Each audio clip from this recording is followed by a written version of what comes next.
Hello friends, this is lecture number 23 और foreign invasions में हम आगे बढ़ेंगे। तो ये बेसिकली कुषाण एम्पायर दिखाया गया है जो एशियन सिल्क रूट को कंट्रोल करता था, कुषाण एम्पायर। और इंडिया का north west part, Indus basin, Ganga basin, Gujarat, Malwa region और ये बिहार की तरफ मूव कर गए थे। तो ये मैक्सिमम टेरिटरी पाकिस्तान, अफ़गानिस्तान, ये सारे एरिया ये कंट्रोल किया करते थे कुषाण। तो अब इसमें ये जो फॉरेन इन्वेजन हमने देखे, ग्रीक इन्वेजन, पार्थियन इन्वेजन, साका इन्वेजन और फिर उसके बाद में कुषाण, इनका इम्पैक्ट अब हमें देखना है कि इन फॉरेन इन्वेजन्स का इम्पैक्ट क्या हुआ और उनसे क्या क्या डेवलपमेंट हमें देखने को मिलती हैं। तो सबसे पहले बात करें अगर हम स्ट्रक्चर और पॉटरी की, तो जो बिल्डिंग एक्टिविटीज़ थी उनमें बहुत ही एडवांसमेंट आ गई थी।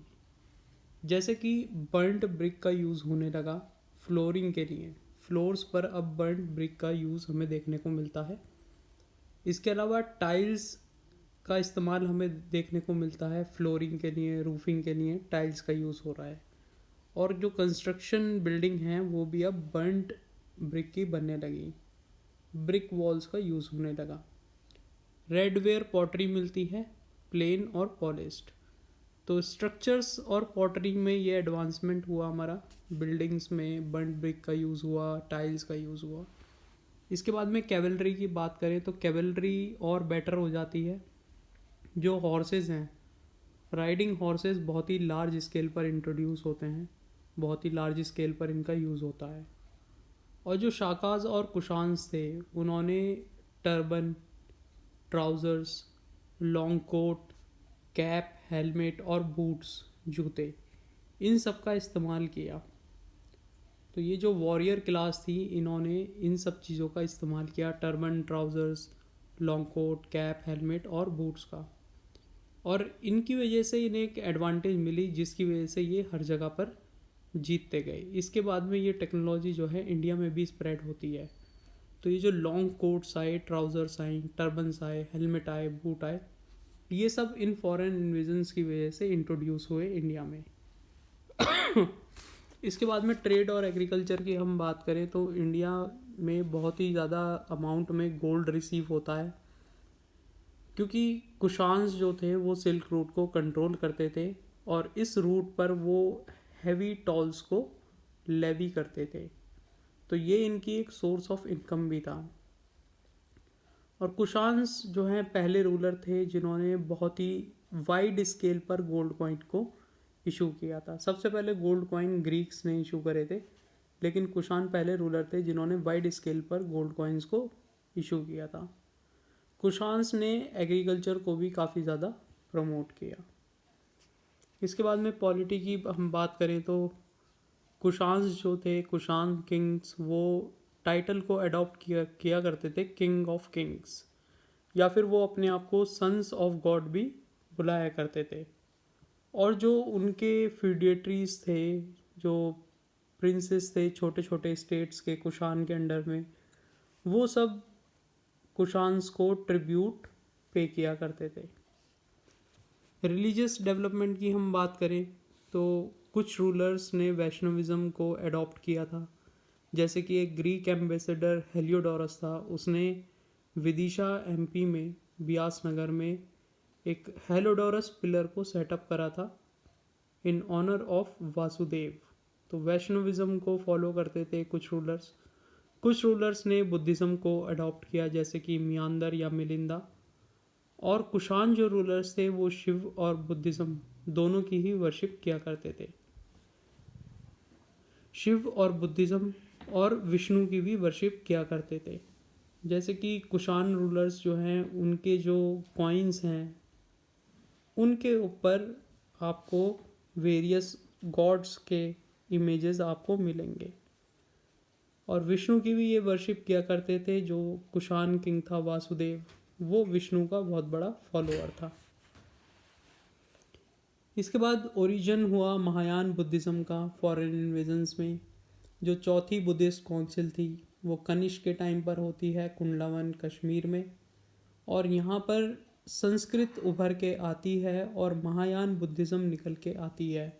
और कनिष्क जो है महायान बुद्धिज़्म का एक पैटर्न होता है। इसके बाद में हम बात करें गांधारा और मथुरा स्कूल ऑफ आर्ट, ये फ्लरिश करती है। Gandhara school of art basically north west part में होती है और इसका सेंटर होता है तकसीला या फिर बगराम अफ़गानिस्तान में। तो ये दो सेंटर हैं गांधारा स्कूल ऑफ आर्ट के। गांधारा स्कूल ऑफ आर्ट एक बेसिकली ये फीचर है, इंडो ग्रीक फीचर है। यहाँ पर जो भी इमेजेस बनती हैं वो इंडो ग्रीक से प्रमोटेड हैं, इंडो ग्रीक टाइप फीचर्स हैं इसके। तो यहाँ पर गांधारा स्कूल ऑफ आर्ट में बुद्धा की इमेज मिलेंगी आपको ग्रीक रोमन स्टाइल में। Gandhara school of art basically follower है महायान बुद्धिज़्म का, और इसमें आपको इस्तेमाल मिलेगा मड का, लाइमस्टोन का, टेराकोटा का और ग्रीन सिस्ट का। तो ये ग्रीन सिस्ट हमें याद रखनी है, और इंडो ग्रीक फीचर्स यहाँ पे गांधारा स्कूल ऑफ आर्ट में आपको मिलेंगे। Mathura school of art famous है कनिष्क की हेडलेस इरेक्ट स्टैचू के लिए। मथुरा स्कूल ऑफ आर्ट में एक कनिष्क की स्टैचू है जिस पे सिर नहीं है उसका, ठीक है, गर्दन से बिल्कुल एकदम अलग है, गर्दन से नीचे का सारा एरिया उस स्टैचू का दिखाया गया है। और ये स्टैचू बेसिकली लॉन्ग कोट इस स्टैचू पे दिखाया गया है, लॉन्ग कोट पहन रखा है, बूट्स पहन रखे हैं। तो यहीं से हमें पता लगता है कि इन फॉरेन इन्वेजन के थ्रू लॉन्ग बूट्स कोट्स का ओरिजिनेशन होता है इंडिया में।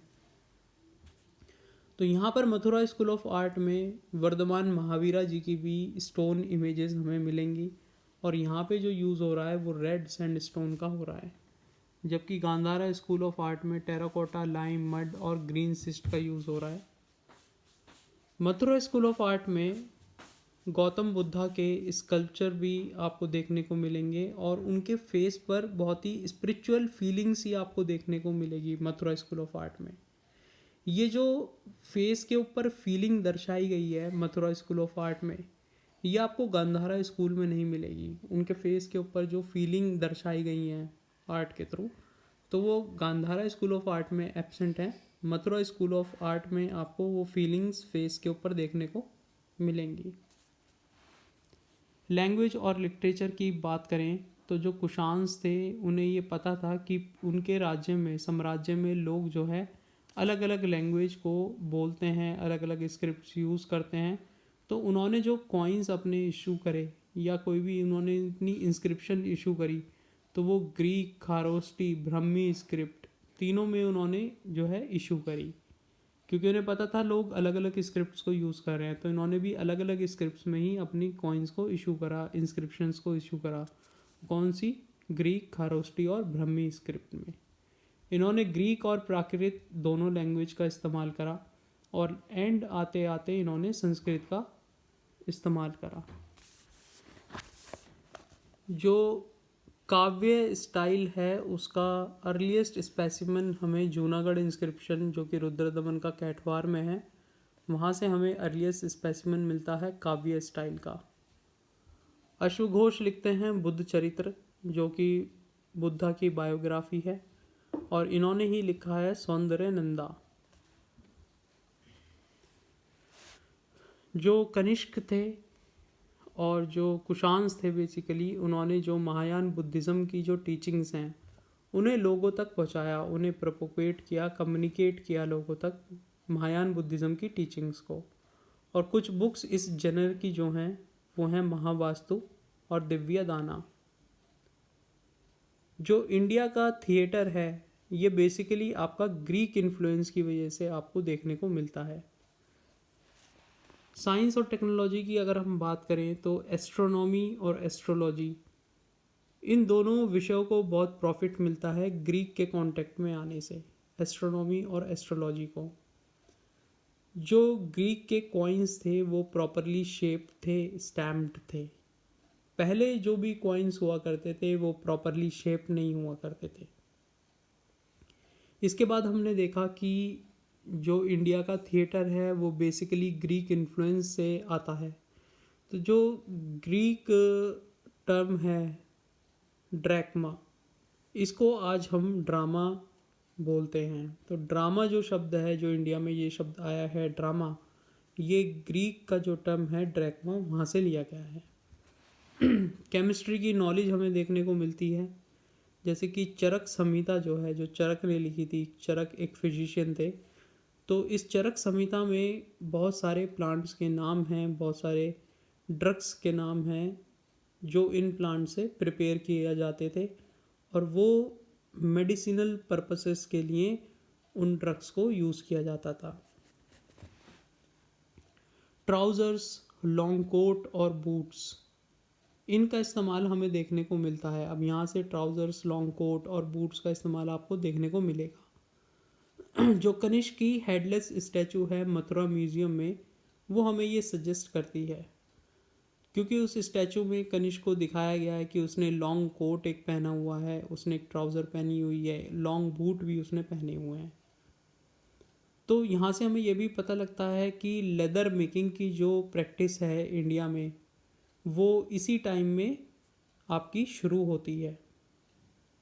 इसके अलावा बहुत सारे गोल्ड कॉइन इशू करते हैं कुशान्स, और ग्लास में वर्किंग में बहुत ज़्यादा प्रोग्रेस हमें देखने को मिलती है कुशान्स के अंडर में।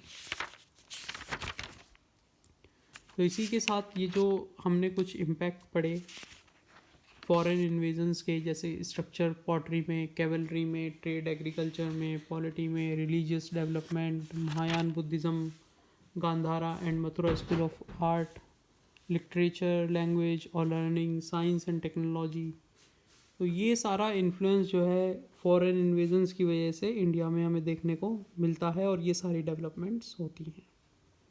तो इसी के साथ ये फॉरेन इन्वेजन्स हम यहीं पर फिनिश करेंगे, और इसके बाद में जो नेक्स्ट टॉपिक है दैट इज़ संगम एज, जो 3rd सेंचुरी BC से लेकर 2nd सेंचुरी AD तक चलता है ये संगम एज। तो संगम एज को हम नेक्स्ट लेक्चर में देखेंगे, और बेसिकली 2 पार्ट्स में या एक ही पार्ट में भी कोशिश कर सकते हैं हम इसे कंप्लीट करने की। In next lecture we will look about Sangam age. Thank you.